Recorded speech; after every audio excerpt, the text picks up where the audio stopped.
गतवर्षी पंचमसाली समाजाने शांततेत आंदोलन केले होते. मुख्यमंत्र्यांच्या निर्देशानुसार लाठीचार्ज करण्यात आला होता. पोलिसांनी निर्दयपणे मारहाण केली होती असे विधान भाजपा आमदार बसनगौडा पाटील यत्नाळ यांनी सांगितले. बुधवारी बेळगावात पत्रकारांशी बोलताना त्यांनी हे वक्तव्य केले. गतवेळी आमच्या समाजावर जनावरांना हकलल्यासारखे मारण्यात आले होते. काही आमदारांनी कट करून हे कृत्य घडवून आणलं होतं. काँग्रेसचे आमदार त्यावेळी सत्तेत नव्हते, पण सरकार आल्यावर 15 मिनिटात आरक्षण देतो असे म्हणत होते असा आरोप त्यांनी केला. ಹೋದ ವರ್ಷ ಇದೇ ದಿವಸ ಸಿದ್ದರಾಮಯ್ಯನವರ ಸರ್ಕಾರ ಮೀಸಲಾತಿ ವಿಚಾರದಲ್ಲಿ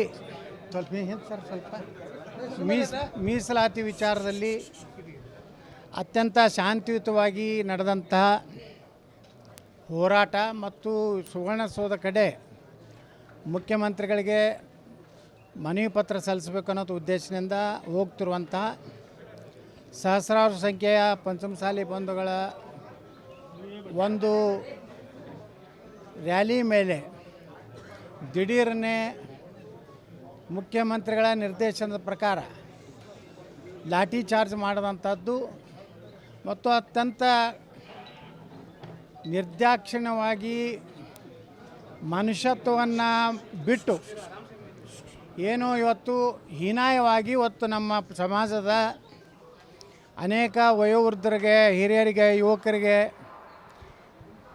ತಳಗೆ ಬಿದ್ದರೂ ಸಹ ಇವತ್ತು ದನಕ್ಕೆ ಹೊಡೆದಂಥ ಪರಿಸ್ಥಿತಿ ನೀವು ಕಳೆದ ಅಧಿವೇಶನದಲ್ಲಿ ನಡೆದಿದೆ.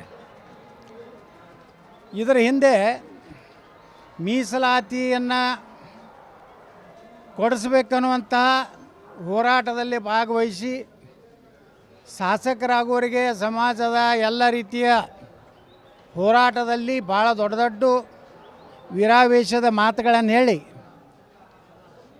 ಅವರ ಒಂದು ಕುತಂತ್ರದಿಂದ ಇವತ್ತು ನಮ್ಮ ಸಮಾಜದ ಮೇಲೆ ಶಾಂತ ರೀತಿಯಿಂದ ನಡೆದಂಥ ಮೀಸಲಾತಿ ಹೋರಾಟದ ಮೇಲೆ ಇವತ್ತು ಅತ್ಯಂತ ಕ್ರೂರವಾಗಿ ಇವತ್ತು ಲಾಠಿ ಚಾರ್ಜ್ ಮಾಡಿದ್ದಾರೆ.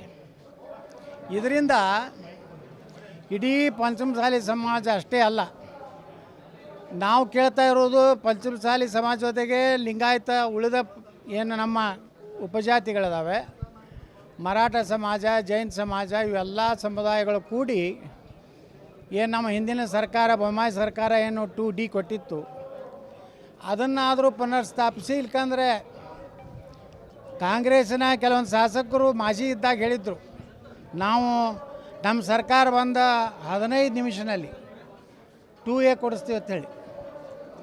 ಆ 2A ಕೊಡಿಸ್ತೀನಿ ಅಂತ ಬೇರೆ ವಿಷಯ ಮಾತಾಡಿದವ್ರು ಈಗ ಒಬ್ಬರು ಸಚಿವರಾಗ್ಯಾರ, ಒಬ್ಬರು ಎಂದೂ ಗೆದ್ದು ಬರ್ತಿದ್ದಿಲ್ಲ, ಸಮಾಜದ ಆಶೀರ್ವಾದ ಗೆದ್ದು ಬಂದು ಇವತ್ತು ಶಾಸಕರಾಗಿ ಪಂಚಮಸಾಲಿ ಸಮುದಾಯದ ಒಂದು ಬೇಡಿಕೆಯನ್ನು ವಿಧಾನಸಭೆಯಲ್ಲಿ ಪ್ರಶ್ನೆ ಮಾಡೋದಿಲ್ಲ. ಟಿಪ್ಪು ಸುಲ್ತಾನ್ ಜಯಂತಿ ಸಲುವಾಗಿ ಪ್ರಶ್ನೆ ಮಾಡ್ತಾರೆ. ಅಂದರೆ ಟಿಪ್ಪು ಸುಲ್ತಾನ್ ಜನ ಅಟ್ಟೆ ಓಟ್ ಹಾಕೋದಂಗೆ ಕಾಣಿಸ್ತದೆ. ಅದಕ್ಕೆ ಇವತ್ತೇನಿದೆ ಕಪ್ಪು ಪಟ್ಟಿ ಕಟ್ಕೊಂಡು ನಮ್ಮ ಸಮುದಾಯ ಲಿಂಗಾಯತ ಸಮುದಾಯದ ಮೇಲೆ ಏನು ಲಾಠಿ ಚಾರ್ಜ್ ಮಾಡಿದ್ದನ್ನು ಮೌನವಾಗಿ ಪ್ರತಿಭಟನೆ ಮಾಡಬೇಕಂತೇಳಿ ಈಗಾಗಲೇ ನಮ್ಮ ಜಗದ್ಗುರುಗಳಾದಂಥ ಕೂಡಲ ಸಂಗಮ ಸ್ವಾಮಿಗಳು ನಿರ್ಣಯ ಮಾಡಿದ್ದಾರೆ ಮತ್ತು ಎಲ್ಲ ಸಮಾಜ ನಿರ್ಣಯ ಮಾಡಿದೆ. ಯಾವುದು ನಮ್ಮ ಬೇಡಿಕೆ ವಿಧಾನಸಭೆಯಲ್ಲಿ ಸಿದ್ದರಾಮಯ್ಯನವ್ರು ನನಗೆ ಹೇಳಿದ್ರು, ನಾನು ಪ್ರಶ್ನೆ ಮಾಡಿದಾಗ ಪಂಚಮಸಾಲಿಗಳು ಲಿಂಗಾಯತರು ಅಸಂವಿಧಾನಿಕವಾಗಿ ಮೀಸಲಾತಿಯನ್ನು ಕೇಳ್ತಾ ಇದ್ದಾರೆ ಅಂತೇಳಿ. ನಾನು ಸಿದ್ದರಾಮಯ್ಯವ್ರು ಕೇಳಕ್ಕೆ ಬಯಸ್ತಾ ಇದ್ದೀನಿ, ಮುಸ್ಲಿಮರಿಗೆ ನೀವು ಮೀಸಲಾತಿ ಕೊಟ್ಟರೆ, ಗುತ್ತಿಗೆ ಆದ ಕಾಂಟ್ರಾಕ್ಟ್ನಲ್ಲಿ ಮೀಸಲಾತಿ,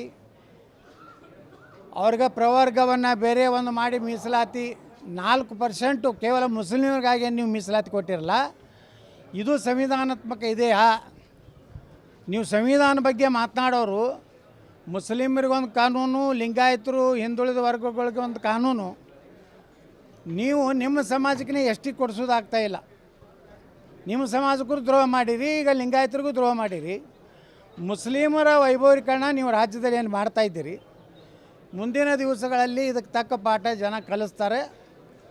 ಆ ಒಂದು ಹಿನ್ನೆಲೆಯಲ್ಲಿ ನಾನು ಈ ಸರ್ಕಾರಕ್ಕೆ ಇಷ್ಟೇ ಹೇಳಕ್ಕೆ ಬಯಸ್ತಾ ಇದ್ದೀನಿ, ನೀವು ಎಲ್ಲ ಹೋರಾಟಗಳನ್ನು ಈ ರಾಜ್ಯದಲ್ಲಿ ಪೊಲೀಸ್ ಬಲ ಉಪಯೋಗ ಮಾಡಿಕೊಂಡು ಪೊಲೀಸ್ ಬಲವನ್ನು ಎದರ ಮೇಲೆ ಉಪಯೋಗ ಮಾಡಬೇಕು, ದೇಶದ್ರೋಹಿಗಳ ವಿರುದ್ಧ, ದರೋಡೆಕೋರರ ವಿರುದ್ಧ, ಈ ದೇಶದ ಅನ್ನ ತಿಂದು ಪಾಕಿಸ್ತಾನ ಜಿಂದಾಬಾದ್ ಅನ್ನೋರ ವಿರುದ್ಧ ಪೊಲೀಸ್ ಬಲ ಉಪಯೋಗ ಮಾಡೋದು ಬಿಟ್ಟು ಅಮಾಯಕ ಲಿಂಗಾಯತ ಪಂಚಮಸಾಲಿಗಳ ಮೇಲೆ, ನಿರುದ್ಯೋಗಿ ಯುವಕರ ಮೇಲೆ ಈ ರೀತಿ ನಿಮ್ಮ ದಬ್ಬಾಳಿಕೆ ನಡೆದಿದೆ. ನಿನ್ನೆ ಇವತ್ತು ಬೆಳಗ್ಗೆ ಧಾರವಾಡದಲ್ಲಿ ನಿರುದ್ಯೋಗಿ ಯುವಕರ ಒಂದು ನಾಯಕರನ್ನು ಬಂಧನ ಮಾಡುವಂಥ ಕೆಲಸ ಮಾಡಿದ್ದಾರೆ. ಇವತ್ತು ಕನೇರಿ ಮಠದ ಸ್ವಾಮಿಗಳನ್ನು ಕರ್ನಾಟಕಕ್ಕೆ ಬರದ ರೀತಿಯಲ್ಲಿ ನಿರ್ಬಂಧ ಹಾಕುವಂಥ ಹೀನ ಕೆಲಸ ಈ ಸರ್ಕಾರ ಮಾಡ್ತಾಯಿದೆ. ನಾನು ಇಷ್ಟೇ ಹೇಳ್ತಾ ಇದ್ದೀನಿ, ನಿಮ್ಮದು ತುಂಬಿ ಬಂದಿದೆ, ನಿಮ್ಮ ಕೊಡ ತುಂಬಿ ಬಂದಿದೆ. ನೀವು ಯಾರ್ಯಾರು ನಮ್ಮ ಸಮಾಜಕ್ಕೆ 2A ಆಗಲಿ, 2A ಸಾಧ್ಯ ಇಲ್ಲ ಅಂದರೆ 2D ಏನಿದೆ ಪುನರ್ಸ್ಥಾಪಿಸಬೇಕಂತೇಳಿ ಈ ಒಂದು ಬೇಡಿಕೆಯನ್ನು ಈಡೇರಿಸಿದ್ರೆ ಇಡೀ ನಮ್ಮ ಎಲ್ಲ ಮರಾಠ ಸಮಾಜ ಇರ್ಬೋದು, ಜೈನ ಸಮಾಜ ಇರ್ಬೋದು, ಲಿಂಗಾಯತರಲ್ಲಿರುವಂಥ 2Aದಲ್ಲಿ ಯಾವ ಇಲ್ಲಾರ ಸಮಾಜಗಳು ಏನು ನಾವು ಸೇರಿಸಿದ್ದಾರೆ ಹಿಂದಿನ ಸರ್ಕಾರದಲ್ಲಿ, ಅದನ್ನು ಪುನರ್ಸ್ಥಾಪಿಸಿದ್ರೆ ಮುಂದಿನ 2028ಕ್ಕೆ ನಿಮ್ಗೆ ಸರಿಯಾದ ಬುದ್ಧಿ ಎಲ್ಲ ಸಮುದಾಯದವರು, ಸಮಸ್ತ ಹಿಂದೂಗಳು ನಿಮ್ಗೆ बुद्धी कलिस्तार ಅನ್ನೋಂತೆ ಎಚ್ಚರಿಕೆ ಕೊಡಲಿಕ್ಕೆ ಬಯಸ್ತಾ ಇದ್ದೇನೆ. उत्तर कर्नाटकाला स्वतंत्र राज्य द्यावे अशी मागणी मी आवाज उठवल्यानंतर भाजपचे नेते जागे झाले आहेत. काल आर अशोक माझ्याशी बोलले, आम्ही एकत्र येऊन लढा देणार आहोत असे ते म्हणाले. विनोद कोलकार, KMM मराठी, बेळगाव.